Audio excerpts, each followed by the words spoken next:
আগামী 5 নভেম্বর যুক্তরাষ্ট্রের প্রেসিডেন্ট নির্বাচন। মেক আমেরিকা গ্রেট এগেইন এই স্লোগানকে সামনে রেখে প্রচারণায় ব্যস্ত সময় পার করছেন সাবেক প্রেসিডেন্ট ডোনাল্ড ট্রাম্প। এরই ধারাবাহিকতায় যুক্তরাষ্ট্রের স্থানীয় সময় মঙ্গলবার ফ্লোরিডার ডোরালে গলফ ক্লাবে নির্বাচনী সমাবেশে যোগ দেন রিপাবলিকান পার্টির এই নেতা। অনুষ্ঠানে বেশিরভাগ সময় প্রেসিডেন্ট বাইডেন ও তার দল ডেমোক্রেটকে আক্রমণ করেন Trump. Meanwhile, the radical left Democrat Party is divided in chaos and having a কট্টরপন্থী ডেমোক্রেট পার্টিতে বিশৃঙ্খলা দেখা দিয়েছে। নানা ইস্যুতে বিভক্ত তারা, কারণ তাদের নেতাকর্মীরা সহজে সিদ্ধান্তে যেতে পারে না।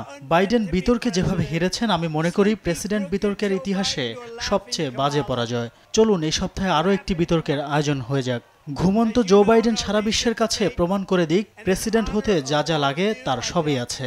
আমি তার সঙ্গে যে কোনো সময় যে কোনো স্থানে আবারও বিতর্কে যেতে প্রস্তুত।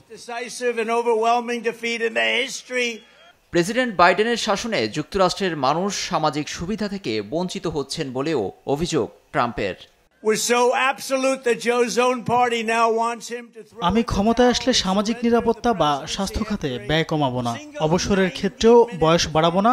বাইডেন তা করেননি। প্রতিশ্রুতি অনুযায়ী আমি সুবিধা দিয়েছি, ক্ষমতায় আসলে ফের চালু করব। আসছে নির্বাচনে বাইডেন অংশ নিতে পারবেন কিনা এ নিয়ে নানা মহলে চলছে গুঞ্জন। খোদ ডেমোক্রেটিক পার্টির সিনেটর মাইকেল বেনেট মনে করেন মার্কিন প্রেসিডেন্ট জো বাইডেন রিপাবলিকান পার্টির সাবেক প্রেসিডেন্ট ডোনাল্ড ট্রাম্পের বিরুদ্ধে জিততে পারবেন না। মঙ্গলবার সম্প্রচার মাধ্যম সিএনএনকে তিনি বলেন, আসন্ন নির্বাচনে ডোনাল্ড ট্রাম্প সম্ভবত নিরঙ্কুশ বিজয় লাভ করবেন। যদিও ভোটের মাঠে ট্রাম্পকে উপযুক্ত জবাব দেওয়ার অঙ্গীকার ব্যক্ত করেছেন প্রেসিডেন্ট বাইডেন। লুৎফর কবির, নিউজ ডেস্ক, দেশ টিভি।